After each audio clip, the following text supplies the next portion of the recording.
तारुफ कराए कदे ये न चयो तो हुसैन जी खाला जन्नती अल्लाहु अकबर ये अल्लाहुम्मा सल्ली अला थक्कल सलवात न पढ़ो एक मर्तबा बेहतरीन सलवात पढ़ो मोहम्मद व आले मोहम्मद अल्लाहुम्मा सल्ली अला मोहम्मद व आले मोहम्मद यानी रसूल तारुफ कराए खानदान जो बुधायो जेकरे हुसैन जी बी का खाला मासी हुजे या नबी जी का बी थी हुजे त कायनात जो रसूल तारुफ कराया इने तारुफ कराइण जी दलील आ त हुसैन जी अम्मा अकेली आ यानी जेकरे हुसैन जी अम्मा कायनात में रसूल जी न्याणी फातिमा तो ज़हरा अकेली इन गाल जी दलील आ मस्जिद में जो तारुफ पियो थे नबी बुधाए पे फातिमा अकेली दरवाजे ते अचे बुधाए पे फातिमा अकेली सलाम करे बुधाए पे फातिमा अकेली चादर ततहीर जो मिज़दाक बढ़ाई बुधाई फातिमा अकेली यानी फातिमा जी बराबरी दुनिया करे ही ना आई सगी उहाई फातिमा जे हुंदे हसनैन जे हुंदे अली मौला एडे अदल जे तकाज़े ते जो बे अक़्द न कयो निकाह न कयो ऐं शहादत जनाब सैयदा खां बाद मौला अक़्द कयो निकाह कयो जनाब अकील वट चंदा मौला अली अलैहिस्सलातु वस्सलाम अकील एड़ो घराणो तलाश कर जो बहादुर होजे जो शुजा होजे सबब इहो आहे त मौला अली एडे कमाला जे दर्जे ते पाण रिश्तो वठण छो न पिया वञनि ओ मुझे अजीज गलायो तवज्जो तो चाहे मुझे आखिरी जुमला इन अज मौला अली अलैहिस्सलातु वस्सलाम जनाब अकील के छोपिया तो तू वन मौला हिकड़ो कानून बुधायो हिकड़ो कुलियो बुधायो वडो भाव पीए जे बराबर आ केडे कमालात छो न हुजा लेकिन मुझो मकाम पहजो वडे भाव जो मकाम पहजो जे करे जा वकील के न मोकलिया दुनिया जा रास्ता हमवार न थिंदा यानी वडे भाव जी इज्जत जी खबर न पौंदी मौला बियो सबब मौला फरमायो इने करे जो वडन जो मशवरो जरूरी आ जे करे नंढन के फर्जात वडन सा मशवरा कन जे करे खुदानो खास्ता नंढो के मुसीबत में अचे वडे सा मशवरो न करे आई मुसीबत में अची करे पो बुधाए बेहतर आ त पेरिया ही बुधा हाने मु जुमलो चई वेस जेके एले सौ के मजलिसन वे तवज्जो कंदा अब्बास मौला जी वालदा जे लाए मौला अली छा फरमायो त बहादुर हुजे शुजा हुजे दिलेर हुजे जेके खामोश वेठा तहां जो नसीब अली मौला पंहिंजे लाइ रिश्तो वठे दो त पहिरीं शर्त तो हणे त दिलेर घर हुजे बहादुर हुजे ओ मुंहिंजा अज़ीज़ आ तवज्जो तो चाहियां ओ अली जेको पंहिंजे लाइ घरवारी वठे दो त शर्त तो हणे त दिलेर हुजे पोइ उहो अली भाॼियो कर में पंहिंजी धीउ ॾींदो कीअं यानी वो अली जेको हेॾो बहादुर आ जेको शर्त तो हणे त मुंहिंजे लाइ खानदान अहिड़ो तलाश कर जेको बहादुर हुजे पोइ भाॼियो करके अली पंहिंजूं धीअरूं ॾींदो कीअं ओ दुनिया वारो तो इंसाफ़ न कयो उहो अली जिन अक़्द थी दामन वक़्त में गुंजाइश न जो नमाज जो टाइम करीब मौला अब्बास जे मकाम ऐं मर्तबे ते ख़ुदा जो कसम वॾियूं कमाल आहे जूं ॻाल्हियूं आहिनि जेको मौला ख़ुतबो ॾिनो ऐं जनाब सैयदा पंहिंजी ज़िंदगीअ में मौला खे चयो हीअ अब्बास जा कपिड़ा सिबराए करे वञा थी ठाहे वञा थी जॾहिं पैदा थिए हिन अब्बास के ही कपड़ा पाराइजां त तुझी अम्मा फातिमा तो ज़हरा जे तरफा ही तुझो तोहफ़ो ही अब्बास जी विलादत थी जंहिंजो हथनि ते आयो न हिन जो अखियूं बंदि जनाब ज़ैनब अॻियां वधनि अखियूं न खोलियईं हिकु मर्तबा जीअं जो मौला काइनात अॻियां आया मौला मुस्कुराए करे फरमाइनि था त एसी ताणी अली बि अखियूं न खोलियूं जैसी ताणी काबे में मुस्तफ़ा न अचे यानी पंहिंजे असली वारिस जो इंतज़ार हुयो अब्बास वैसी ताणी अखियूं न खोलींदो जेसी ताणी हुसैन न अचे चवंदा जंहिंजो हुसैन मौला अॻियां आया अब्बास अखियूं खोले करे दुनिया के ॿुधाई जहिड़ी इत्तबा इताअत रसूल मुंहिंजे बाबे अली कई अहिड़ी अब्बास करे करे दुनिया में नालो ई वफ़ाए अब्बास बणियो इहो अब्बास आख़िरी जुमिलो जंहिंजो नालो आहे अब्बास ही अब्बास जो नालो बि क़ुरान जे लफ़्ज़नि मां आहे जेके अहले इल्म आहिनि ही अब्बास नालो ऐन बा अलिफ सीन मौला का कंहिं पुछो मौला अब्बास नाले जो मक़ाम छा आहे मौला फरमायो जंहिंजे नाले में क़ुरान समायल आहे उन अब्बास जो किरदार केतिरो वसी हूंदो मौला कीअं नाले में अब्बास में क़ुरान आहे मौला फरमायो जॾहिं 3 सिपारे जो पहिरियों लफ़्ज़ कहिड़ो आहे जो त मौला बिस्मिल्लाह रहमान रहीम अम्मा यतसअलून अन नबइल अजीम। मौला फरमाइन अम्मा में मी ऐन के कढ अलग कर। वरी मौला फरमायो कुरान जी शुरुआत जे बिस्मिल्लाह रहमान रहीम। हाणे जेके एले इल्म हुयो बिस्मिल्लाह जे नुक्ते का वाकिफ़ हुयो त बाए नुक्ता है बिस्मिल्लाह छा आहे। जेॾो जीअं जो मौला चयो बा खे कढ ऐन अलग बा अलग। मौला फरमायो बिस्मिल्लाह का पोइ पहिरीं सूरा कहिड़ी चयल हमदा। मौला फरमायो हमद जे अलिफ के कढ जंहिंजो अलिफ निकितो ऐन अलग बा अलग अलिफ अलग। मौला फरमायो कुरान ख़त्म किथे थो थिए जे वन्नास जे सीन ताणी। मौला फरमायो सीन के अलग कर। मौला फरमायो इन्हनि खे मिला ऐन बाओ अलिफ सीन। जेॾी महिल जो मिलायो त अब्बास बणियो। मौला फरमायो जंहिंजे नाले में एॾो कुरान समायल आहे त उन अब्बास जे किरदार में केतिरो कुरान उहो अब्बास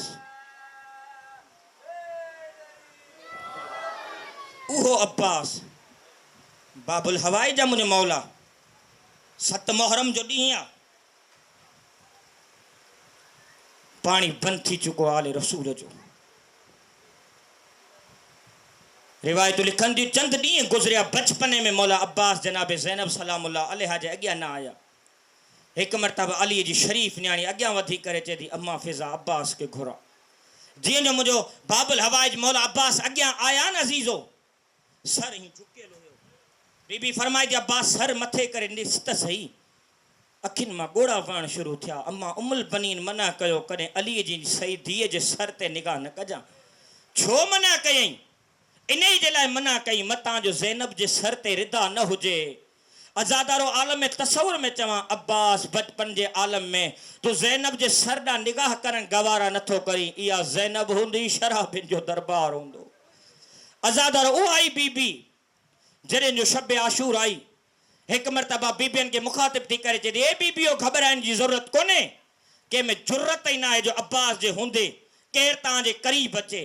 लेकिन शहादत हज़रत अब्बास का बद इहा ई बीबी खैमन मां ॿाहिरि अची करे आवाज़ ॾेई करे चए थी बीबियो मूंखे माफ़ कजो। जेको मूं राति वाइदो कयो न उहो वाइदे वारो अब्बास ई मारियो वियो आहे। अज़ादारो इहे जुमिला चवण खां बाद जेके अञा मसाइब जे क़रीब न आहिनि पहुता जेॾी महिल जो हिननि मलऊननि खे मुख़्तार सकफ़ी क़ैद करे खणी आयो न हिकिड़े हिकिड़े ज़ालिम खे मारींदे मारींदे पुछंदो रहियो त ॿुधा त करबला में तो कहिड़ो ज़ुल्म कयो। ॿुधा त करबला में तो कहिड़ो ज़ुल्म कयो। जॾहिं हिकिड़े मलऊन खां मूं पुछा कई ॿुधा त एॾे ज़ुल्मनि खां बाद तोखे अहिड़ो को मुसीबत आई जे ते तुंहिंजी अखियुनि मां ॻोड़ा निकिता। ही चए थो अकबर जी शहादत थी वई मुंहिंजे अखियुनि मां ॻोड़ा न निकिता। एॾो करबला में ज़ुल्म आयो मुंहिंजे अखियुनि मां ॻोड़ा न वरिता। लेकिन मुख़्तार हिकिड़ो मक़ाम अहिड़ो आयो जे ते आउं बि रोइण ते मजबूर थी वियुसि। चए थो जल्दी ॿुधा उहो मक़ाम कहिड़ो आहे। चए थो उहो मक़ाम उहो हुयो जेॾी महिल अब्बास मक़तल ॾांहुं वञनि हा। हिकु मरतबा अब्बास जे पोयां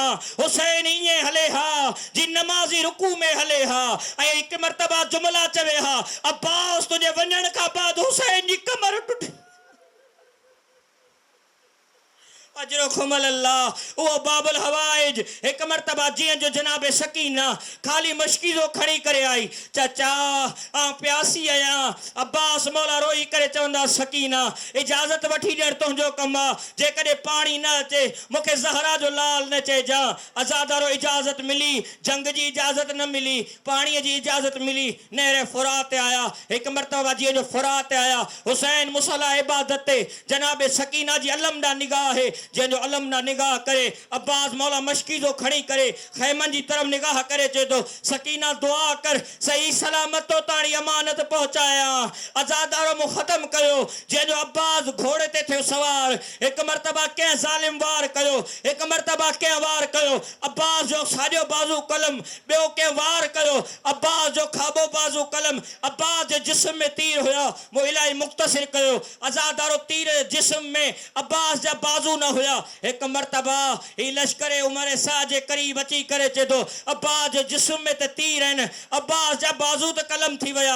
लेकिन जलाल अहिड़ो आहे जेको हैदर करार जो जलाल आहे। हाणे ॿुधा त छा कजे जे अब्बास जी शिकस्त जो नालो मशकीज़ आहे सकीना।